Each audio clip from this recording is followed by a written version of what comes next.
जिसको खेलना है वो खेलेंगे, बाकी उधर जाएंगे, ये कोई मतलब नहीं है। तुम बुढ़े खेलना अंदर आ जाओ, जिसको खेलना है वो सब अंदर आ जाओ। नहीं खेलना बाहर। हाँ नहीं खेलना तो बाहर जाओ, ठीक है। खेलना भाई अंदर रहेंगे, ठीक है। बाकी नहीं खेलना वो सब जाओ बाहर। हमें नोटबुक को क्या आर्ट है ना, जो पढ़ है ये आर्ट है। बुढ़िया अंदर आ जाओ, ठीक है। तो अंदर आ जाओ, तुम दोनों लोग अंदर। हम कविता बोलेंगे फिर, ठीक है।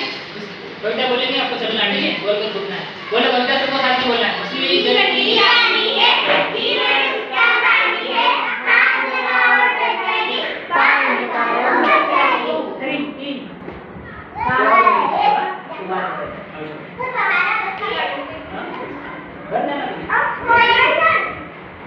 अब बढ़िया दुआ करना है। अब आप इस, ठीक है। ध्यान दें तो चलेगा। चलो मछली जलती रानी है, जीवन उसका पानी है, हाथ लगाओ टकरी, पानी डालो टकरी। 8 जीत गई। चलो ठीक है।